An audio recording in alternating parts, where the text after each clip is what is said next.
Application. Oh, when I found this one out, I was like, oh my goodness, I'm telling. Application. Application means to beg.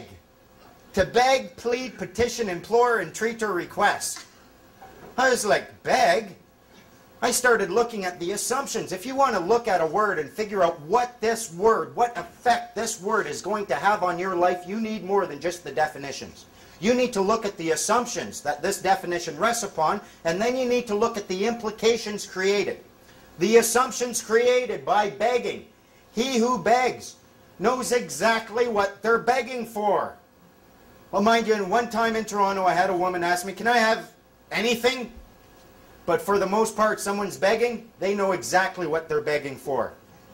They know exactly what they are willing to give up for it.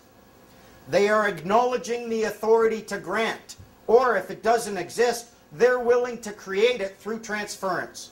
If you beg me to take your shoe off and scratch your toe for you, maybe then I would have the authority to do that. Prior to you begging me to take your shoe off, I try touching your property, you can kick me in the teeth. We transfer authority if that authority doesn't already exist when we apply. And finally, because you are a human being and no one's ever obliged to beg, it's an entirely voluntary action. You can never claim, oh, they made me apply. No one has ever made you apply for anything. Submission. Submission is their other tricky little definition. It means to agree to bend to another's will or to leave to another's discretion. If you are agreeing to bend to someone's will, you are in contract with them. And again, in order for it to be voluntary or lawful, it has to be voluntary. If you are agreeing to leave something to someone's discretion, in order for you to legally leave something, you must have possession and ownership of it. And again, you're abandoning it, and that's an entirely voluntary action. They get all their power when you put your signature, which is evidence of an oath, on a document with the words registration, application, submission. They do it with everything. You want to register your kids, what are you going to do? You're submitting an application for registration. You want to register your vehicle with the motor vehicle branch. You're submitting application for registration. You want to register your real property? Submitting application for registration every time. And that's why the lawyers got it. They're in all the power. You came to them and begged. Next one, please. A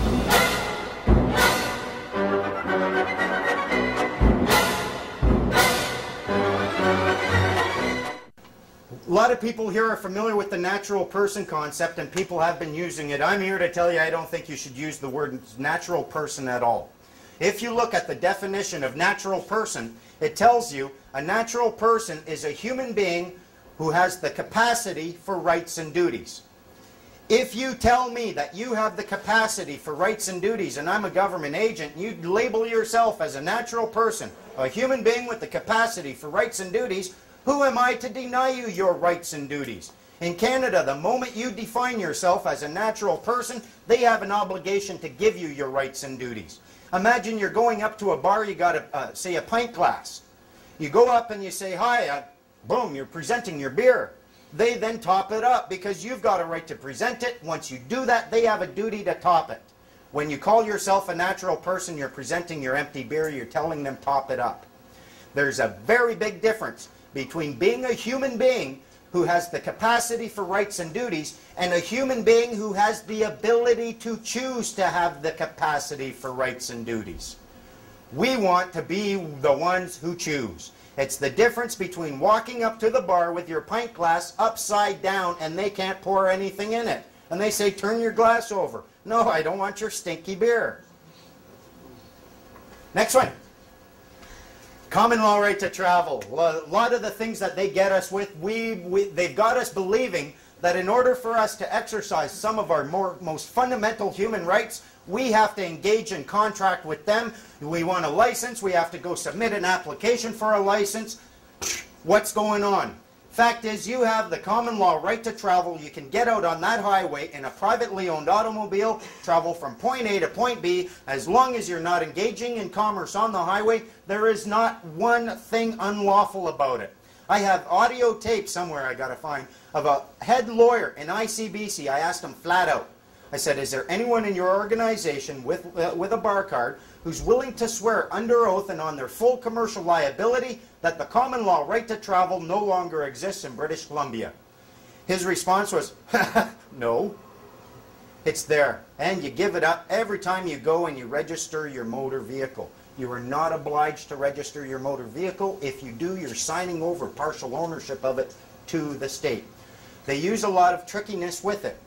If you look at the Motor Vehicle Act, they define a motor vehicle. They'll say motor vehicle, in brackets, means a vehicle not run on rails, designed to be self-propelled, yada, yada, yada. The brackets, what I found out, when it's in quotation marks, that means these words. These printed words. Anytime you see these printed words in this act, you know it is referring to something that has these attributes. Where does it say all things with those attributes are being referred to? It doesn't. If I define an apple as a round red fruit, does that mean all round red fruits are apples? No. You got cherries, pomegranates, certain varieties of the more exotic Asian pears. All of these are red rounded fruits and they're not apples. When they define a motor vehicle, they don't give you the full and complete definition. There are other attributes they've left out. And you will find those attributes further in the Act. If you get to Section 3.1 of the Motor Vehicle Act, it says the owner of the motor vehicle must apply for and receive registration and insurance in the form required by ICBC. That's the missing attribute. The moment you do that, yes, now your property is a motor vehicle, and there's no one in ICBC going to claim that you have an obligation to register your personal property. No one. This is one of the most fundamental things we have to remember, folks. Equality before the law is paramount. Everything else is gravy. No matter who you're dealing with, government agents, police officers, judges, we're all human beings in a common law jurisdiction. We are all equal. Every time you write to them, now you'll notice a bunch of my letters, I put that right up at the top. That's where we're starting at. Everything else doesn't matter. And if they don't want to accept that concept, that then they and I are equal, I don't want anything to do with them. They're crazy. They're crazy in the head. I don't want to play with them. And then finally, the big monkey. Who here has ever read their Bill of Rights? Who here remembers the very first sentence? Oh, it's key. It's the big monkey they're hiding. It says, and you'll find it expressed in the Constitution as well, they say that Canada is a nation founded upon the principles and the belief in the principles of the supremacy of God and the rule of law. The supremacy of God and the rule of law. I went to my MP's office and I asked him. I said, "Yeah, I'd like the Bill of Rights." I grabbed this. They'll give you one. It's really nice. You can frame it, eh? I said, "Wow, it says here Canada is a nation founded upon the principles or the belief in the principles of the supremacy of God. Is that true?" She said, "Sure is." I said, "That's cool." I said, "This tells me there's a hierarchy and God's right up at the very top. Is that true too?" She said, "I sure hope so." I said, "Me too." Who's number two? She's like, I don't know. Maybe you should see a lawyer. I was like, why should I see a lawyer when you're the one saying, I don't know? I'm pretty sure this is an offer. Where do I accept it? The fact is, they've laid out a thing for you. Have you ever played Snakes and Ladders? Imagine Snakes and Ladders where the only way to win this game is to never even pick up the dice. Right at the start, there's one ladder leading right to the win, and that's the only way to get there. Your Bill of Rights, the very first section, if you look at that as an offer and you accept it, you put yourself legally in a position where in this hierarchy they have designed you are number two to God. If they want any power over you, they've got to do one of four things. They've got to claim and then prove that they exist above God. They've got to claim and then prove they are God. They've got to claim and then prove that somehow they exist between you and God. Or they can produce a document upon the face of which can be found the verifiable signature of one deity commonly known as God. And if they can't do that, they have no claim to power. They have nothing.